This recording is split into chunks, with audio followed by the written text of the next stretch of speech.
बिस्मिल्लाहिर्रहमानिर्रहीम। अस्सलाम वालेकुम स्टूडेंट्स, कैसे हैं आप सब। आज का हमारा टॉपिक है national professional standards for the teacher इन पाकिस्तान। सबसे पहले हमारे पास सब्जेक्ट मैटर नॉलेज। टीचर को अपने मजमून का मुकम्मल और गहरा इल्म होना चाहिए। उसको जो बेसिक चीज़ें हैं उसके बारे में इल्म होना चाहिए। अगर आप मैथ पढ़ा रहे हो तो आपको पता होना चाहिए कि मैथ में अलजेब्रा होता है, ज्योमेट्री होती है, फ्रैक्शंस वगैरह होती हैं। नेक्स्ट है human growth and development. Teacher को ये समझना चाहिए कि हर बच्चा जो है उसकी जो मेंटल एबिलिटी होती है, सीखने की जो सलाहियत होती है वो डिफरेंट होती है। इसी तरह हर उम्र के बच्चे की जो सोचने की सलाहियत होती है और जो समझने की सलाहियत होती है वो भी डिफरेंट होती है। तो बच्चा किस स्टेज पे है, उसका मेंटल लेवल क्या है, उसको देखते हुए टीचर ने बच्चे को पढ़ाना होता है। Knowledge of Islamic values and ethic. एक टीचर को जो इस्लाम की बुनियादी असूल हैं, जो इक़दार हैं, जो वैल्यूज़ हैं, जो अखलाकियात हैं, उसका इल्म होना चाहिए ताकि वो बच्चों को भी इसकी तरबियत दे सके। टीचर को ये बच्चों को बताना चाहिए कि हमें सच बोलना है, बड़ों का एहतराम करना है और इंसाफ के साथ काम करना है। Instruction knowledge and practice.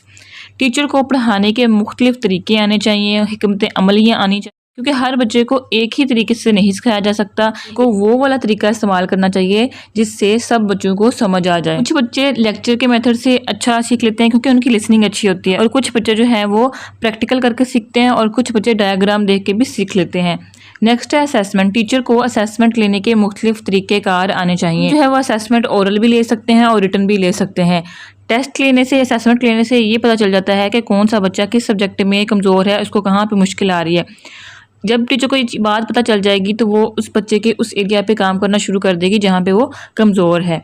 Learning environment. एक टीचर जिस माहौल में पढ़ा रहा है वो माहौल महफूज होना चाहिए, मददगार होना चाहिए, एक अच्छा इन्वायरमेंट होना चाहिए ताकि जो बच्चे हैं वो पुरसकून होकर शौक़ के साथ पढ़ें। Effective communication and use of ICT। Effective communication मतलब कि टीचर को अच्छा कम्युनिकेट करना आना चाहिए, बातचीत का तरीका आना चाहिए, उसको अपने अल्फाज दुरुस्त रखने चाहिए, उसको अपने अल्फाज का चुनाव करते हुए एहतियात करनी चाहिए, यानी कि उसको कम्युनिकेट करना आता हो बच्चों के साथ। यूज़ ऑफ ICT यानी कि इंफॉर्मेशन कम्युनिकेशन टेक्नोलॉजी, उसको टेक्नोलॉजी का इस्तेमाल है वो आना चाहिए ताकि वो बच्चे को बेहतर तौर पर समझा सके, क्योंकि हर जगह जो है वो टेक्नोलॉजी का इस्तेमाल हो रहा है और टेक्नोलॉजी के इस्तेमाल से बच्चा ज़्यादा अच्छे तरीके से सीखता है। नेक्स्ट है कोलैबोरेशन एंड पार्टनरशिप। टीचर को दूसरे टीचर्स के साथ, वालिदैन के साथ और स्कूल की इंतज़ामिया के साथ मिलकर बच्चों की बेहतरी के लिए काम करना चाहिए। पेरेंट्स टीचर मीटिंग रखें जिसमें आप बच्चों के वालिदैन को उनकी कारकर्दगी के बारे में बता सकते हैं। दूसरे टीचर्स के साथ आप कनेक्ट कर सकते हो, आप कह सकते हो कि आपके स्कूल में कौन सा मेथड यूज़ हो रहा है टीचिंग का, ताकि हम भी अपने स्कूल में वो वाले मेथड अपनाएं और हमारे बच्चे भी बेहतरीन कारकर्दगी दिखा सकें। Continue professional development and code of ethics.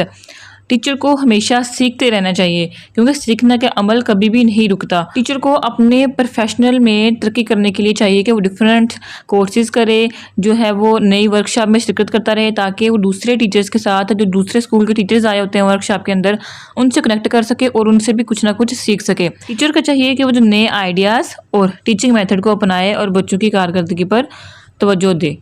Next हमारे पास है teaching of English as a foreign language. जो हमारी मदर लैंग्वेज है वो उर्दू है, लेकिन हमारे यहाँ एक सेकंड लैंग्वेज भी बोली जाती है जो कि इंग्लिश है। टीचर को खुद भी इंग्लिश का बेसिक नॉलेज होना चाहिए और बच्चों को भी बताए, और बच्चों को इंग्लिश की अहमियत के बारे में बताना चाहिए, क्योंकि हमारे माशरे में अनफॉर्चुनेटली इंग्लिश का बहुत ट्रेंड है। हम इंग्लिश के बगैर रह ही नहीं सकते। हम अगर दूसरे कंट्री में भी जा रहे हैं ना तो वहाँ पर भी इंग्लिश ही बोली जाएगी, हमें इंग्लिश का भी नॉलेज आना चाहिए। नेक्स्ट टॉपिक है हमारा digital technologies and pedagogy. Digital technologies क्या हैं? डिजिटल टेक्नोलॉजीज़ वो तमाम इलेक्ट्रॉनिक डिवाइसेस हैं, टूल्स हैं जो कि इंफॉर्मेशन को, मालूमात को 0 और 1 की फॉर्म में लेती हैं, यानी कि बाइनरी फॉर्म में। हमारे जितने भी कंप्यूटर्स हैं वो बाइनरी लैंग्वेज समझते हैं। हम कंप्यूटर में कोई भी चीज़ इनपुट अगर उसको देते हैं ना तो हमेशा अपनी चीज़ों को 0 और 1 के फॉर्म में कोड करता है, और उसके बाद हमें जो है उस स्क्रीन पे कुछ ना कुछ शो होना शुरू हो जाता है। डिजिटल टेक्नोलॉजीज़ कौन कौन सी हैं? जैसे कंप्यूटर हो गया, mobile phones, internet, calculator, multimedia और वो गाड़ियाँ जिनमें डिजिटल सिस्टम लगा हुआ है। ओके जी, नेक्स्ट टॉपिक है हमारा generation of web technologies. Web technologies वक्तन फ़वक्तन जो है वो अपग्रेड होती रहीं। सबसे पहले वेब वर्जन आया 1। इसमें हम क्या कर सकते थे? इसमें सिर्फ लोग पढ़ सकते थे या देख सकते थे बस। इसमें ना तो कुछ लिख सकते थे और ना ही हम अपलोड कर सकते थे। फिर आया वेब 2। इसमें क्या हुआ? इसमें हम पढ़ भी सकते थे और ख़ुद लिख भी सकते थे। फिर आया तीसरा दौर जिसमें वेब वर्जन 3 आया। इसमें इसको नाम दिया गया इंटेलिजेंट वेब। क्यों? क्योंकि ये आज का दौर है। इसमें क्या होता है, इसमें हम कोई चीज़ गूगल पर सर्च करते हैं, जैसे कि मुझे बेस्ट रेस्टोरेंट बताओ जो कि मेरे नज़दीक हो। तो अगर मैं ये चीज़ इंटरनेट पे लिखूंगी तो वो जो गूगल है वो आपको आपके जो इर्द गिर्द रेस्टोरेंट होंगे उनके बारे में इंफॉर्मेशन दे देगा। ठीक है, यानी कि अब एक क्लिक के ऊपर सारी इन्फॉर्मेशन आपके पास होती है। आप इस पर लिख भी सकते हो, पढ़ भी सकते हो और जो है वो कुछ चीज़ें अपलोड भी कर सकते हो। नेक्स्ट है वेब 2 टेक्नोलॉजीज़ इन एजुकेशन। तालीम के अंदर वेब 2 टेक्नोलॉजीज़ वो कौन कौन सी हैं? Digital story telling. हम अपना कंप्यूटर, मोबाइल डिवाइसेस या कोई भी डिजिटल टेक्नोलॉजी को इस्तेमाल करते हुए हम उनके अंदर वीडियोस या तस्वीरें या आवाज़ के ज़रिए बच्चों को कहानियाँ सुना सकते हैं या उनको पढ़कर बता सकते हैं। फॉर एग्ज़ाम्पल, अगर मैंने साइंस का कुछ पढ़ाना हो तो मैं एनिमेशन के ज़रिए बच्चों को वो चीज़ समझा सकती हूँ। नेक्स्ट है हमारे पास ऑनलाइन मीटिंग्स। इसमें क्या होता है कि हम वेबसाइट या ऐप्स के ज़रिए क्लास ले सकते हैं, मीटिंग रख सकते हैं, जैसे कि जूम या गूगल मीट पर ऑनलाइन क्लासेस लेना। पर्सनल ब्रॉडकास्टिंग, इसमें क्या करता है, इसमें एक टीचर जो है वो स्टूडेंट्स को अपनी वीडियो बना के भेजता है या ऑडियो के ज़रिए लेक्चर भेज देता है ताकि जो बच्चे हैं वो पढ़ लें। जैसे कि इसके एग्जांपल हम ले सकते हैं कि यूट्यूब पर बहुत सारे लेक्चर्स अवेलेबल हैं। ठीक है, विकीज़ मतलब विकीपीडिया। तो ये एक ऐसा प्लेटफॉर्म है जहाँ सब लोग मिलकर मालूमात को लिख सकते हैं और उसको अपडेट कर सकते हैं। ठीक है, तो विकीपीडिया पर हम कोई नया इल्म खुद भी शामिल कर सकते हैं और उसकी हिस्ट्री हम खुद पढ़ भी सकते हैं। नेक्स्ट है हमारे पास हाइब्रिड और ब्लेंडेड लर्निंग। इसमें क्या होता है कि हम कुछ जो है वो क्लासरूम के अंदर पढ़ते हैं और कुछ घर आके पढ़ते हैं ऑनलाइन या खुद से। नेक्स्ट है इंटेलिजेंट सर्चिंग।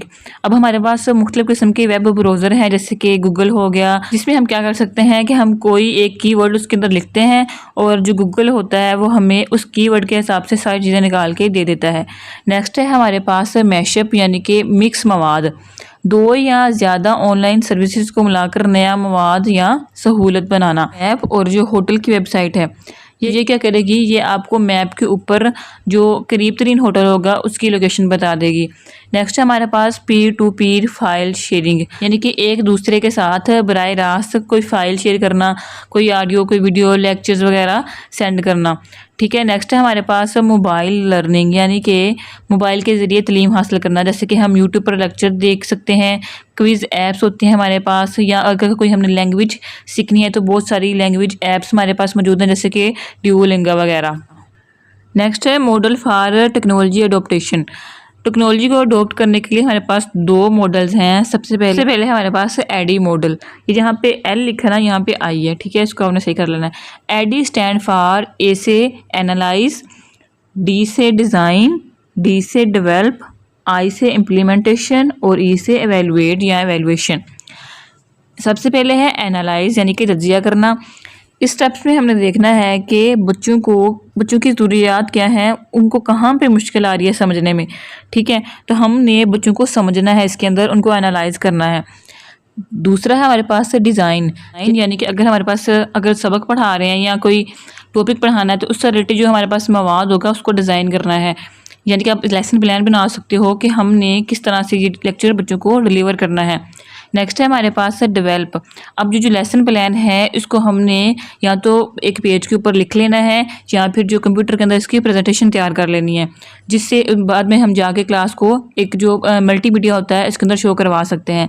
नेक्स्ट है हमारे पास इम्प्लीमेंट। अगला मरला है, हमने इसको इम्प्लीमेंट करना है, यानी कि जो हमने लेसन प्लान बनाया है इसको हमने क्लास के अंदर जाकर डिलीवर कर देना है, या अगर हम इसको ऑनलाइन पढ़ाना चाहते हैं तो ऑनलाइन भी हम इसका इस्तेमाल कर सकते हैं। लास्ट पे है एवेलुएट करना। आखिर में हमने ये देखना है कि जो सबक हमने पढ़ाया है वो कितना मौसर है, वो इफेक्टिव था या नहीं, तलबा को इसकी समझ आई या नहीं। ठीक है, ओके जी। सेकंड मॉडल है हमारे पास T pack model. T pack stand for technologies, pedagogical and content knowledge. इसका मतलब है कि एक टीचर के पास इन तीन चीज़ों का इल्म होना चाहिए। कंटेंट यानी कि जो मवाद उसने पढ़ाना है वो क्या होना चाहिए, और पेडागोजिकल यानी कि पढ़ाने के तरीके, उसने उस कंटेंट को पढ़ाना कैसे है, टेक्नोलॉजी उस कंटेंट के अंदर वो कौन सी टेक्नोलॉजी का इस्तेमाल कर सकता है। ठीक है, ओके जी। नेक्स्ट है हमारे पास 7 major kinds of knowledge. Knowledge की यानी कि इल्म की हमारे पास 7 मेजर किस्में हैं। सबसे पहले है कंटेंट नॉलेज, जिसको सीके कहा गया है, जो मजमून हमने पढ़ाना है उसका मवाद हमारे पास मौजूद होना चाहिए, उसका इल्म होना चाहिए। पेडागोजिकल नॉलेज, जो मवाद हमने पढ़ाना है उसको पढ़ाने के डिफरेंट तरीके आने चाहिए। टेक्नोलॉजी नॉलेज, यानी कि उस मवाद को पढ़ाते वक्त हम कौन कौन सी टेक्नोलॉजीज़ का इस्तेमाल कर सकते हैं। पेडागोजिकल कंटेंट नॉलेज, मज़मून को या मवाद को ऐसे तरीके से पढ़ाना है जो कि आसान हो। हमारे पास बहुत सारे मेथड होंगे पढ़ाने के, हमने वो वाला चूज़ करना है जो कि जिससे बच्चों को उस टॉपिक की समझ आ जाए। नेक्स्ट है हमारे पास टेक्नोलॉजिकल कंटेंट नॉलेज। मज़मून को पढ़ाने के लिए, मवाद को पढ़ाने के लिए, डिलीवर करने के लिए हमने टेक्नोलॉजी भी इस्तेमाल करनी है जो कि उस सबक के रिलेटेड हो। नेक्स्ट है टेक्नोलॉजिकल पेडागोजिकल नॉलेज। हमने पढ़ाने के तरीके को भी और टेक्नोलॉजी को भी इकट्ठे इस्तेमाल करना है। जैसे कि ऑनलाइन डिस्कशन के लिए हम गूगल मीट का इस्तेमाल कर सकते हैं, ठीक है। नेक्स्ट है टेक्नोलॉजिकल पेडागोजिकल कंटेंट नॉलेज। इसमें हमने सब चीज़ों को एक साथ मिलाकर इस्तेमाल करना है। हमने टेक्नोलॉजी भी इस्तेमाल करनी है, पढ़ाने के डिफरेंट तरीके भी इस्तेमाल करने हैं, और जो हमारे पास मज़मून है उसको कैसा पढ़ाना है, उसके अंदर मवाद कौन सा है वो भी साथ लेके चलना है। नेक्स्ट है हमारे पास ये जो मॉडल है ये इस बात पर फोकस करता है कि हमने टेक्नोलॉजी को इस्तेमाल करना है ताकि इससे जो टीचिंग मेथड है वो भी इम्प्रूव हो सके और जो बच्चे हैं वो भी अच्छे तरीके से सीख सकें। Encourage flexible decision making on pedagogical strategies for specific lesson. अब हर मजमून डिफरेंट होता है, जो हमारे सब्जेक्ट हैं वो डिफरेंट होते हैं, तो अब हर मजमून को हम एक ही तरीके से नहीं पढ़ा सकते। हर मजमून को पढ़ाने का एक मुख्तलिफ तरीका होता है। तो ये जो टी-पैक मॉडल है ये हमें इस चीज़ में मदद देता है, इस चीज़ के फैसले करने में मदद देता है कि हमने कौन सा तरीका अडॉप्ट करना है। नेक्स्ट है guides the selection and implementation of appropriate pedagogical तकनीक बेस्ड ऑन अवेलेबल टेक्नोलॉजीज़। अब हमने जो हमारे पास स्कूल के अंदर टेक्नोलॉजी अवेलेबल होती है, मैसर होती है, हमने उसको देखते हुए जो हमारे पढ़ाने के तरीके हैं, जो तकनीक्स हैं, उसको चूज़ करना होता है और उसको चूज़ करने के बाद हम उसको क्लास के अंदर इम्प्लीमेंट कर देते हैं, ठीक है। तो इसी के साथ जो हमारा चैप्टर नंबर 5 था वो कंप्लीट हो गया है। नेक्स्ट हम चैप्टर नंबर 7 पढ़ेंगे। इसी के साथ इजाज़त दीजिए। अल्लाह हाफिज़।